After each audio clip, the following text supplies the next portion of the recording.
Winchelsea is a small town located on the Barwon River, approximately 115 kilometres southwest of Melbourne, Victoria. It has a population of around 3,000 people. It is a small town with 2 hotels, 1 supermarket, a few antique shops and a small business strip. It is a town that is easily missed, not given much thought to when passing through or along the Princess Highway. However, it is a town full of history, and if you can spare a little time, it is definitely worth having a look around. The first Europeans to live in the area were squatters, who established grazing runs for livestock in around 1837. The area where the town sits today was first occupied by a Tasmanian man named Thomas Austin, and the area was first named Austin's Ford. Austin had an incredible property which was 29,000 acres in size, and on his land a huge mansion was built. That mansion still stands today. It was in 1854 that the town was first named Winchelsea. Some of the town's original buildings still stand today. Walking up the main street, you can see the old Shire Hall, the bank and post office. You can view the old Globe Theatre and stop for lunch or coffee at a number of different cafes.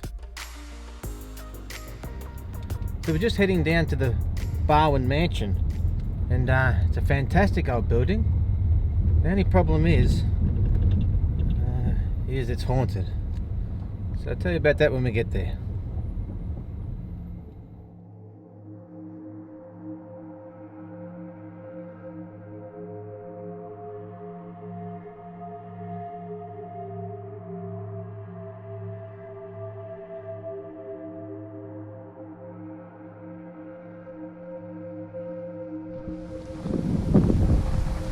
Now this place, it's I won't talk too much about it inside, but the moment you walk in, well, that wasn't very exciting. It's closed at the moment. It is open to an exhibition of a whole bunch of old clothing and stuff, but I wanted to come and see all the original old furniture and be able to go upstairs and walk around and have a good look of how it used to be. So that'll be all changed back to its original condition in a month. So we'll wait until then we'll come back in a month and have a proper look. Well, it's been a little over a month since we were last here at the Werribee Mansion, and the exhibition that was on last time we were here has finished now, so they've put all the original old furniture back into the building. So let's walk around and take a look. The Barwon Mansion sits only a few minutes' drive from the township of Winchelsea. It was built by pastoralists Thomas Austin and his wife Elizabeth in 1871. However, sadly Thomas died just 6 months after it was completed. The mansion has 42 rooms, and when you first walk in, you are met by an incredible set of stairs that sit right in the middle of the house. The first room to your right is home to a grand piano, and at the time must have filled the entire house with fantastic music. There are old chairs scattered around the room that once would have been there to rest the legs of people discussing the day's activities. You can take yourself on a self-guided tour and walk your way through the house with a map provided at the door. The map helps explain the house and purpose of each room. The old kitchen, the huge dining room, reading room, and on the list can go. Fantastic furniture of the era fills the house, and you really get a sense of how it must have been to live in a building such as this all those years ago. Upstairs you find the sleeping quarters, again rooms filled with beautiful old furniture, rugs and dresses, to help take your mind back to the time the house was built. In 1871, on the 30th of June, to celebrate the completion of the mansion, a grand ball was held, which must have been a spectacular event.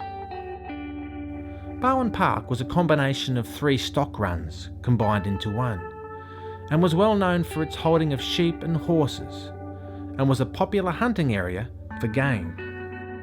The building was designed by architects Davison and Henderson from Geelong, who also supervised its construction, which at the time cost around £10,000. The introduction of rabbits to Australia was also started at this very spot.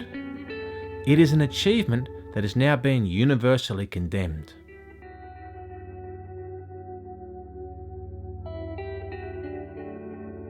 There have been many stories of strange things happening throughout the mansion. Photos being taken, noises being heard, and lights that have been seen but could not be explained. They are all available to look up and research, if one wishes to. At the back of the house are old stables that once housed horses, machinery, tools and other farming equipment that would have been needed to run the property.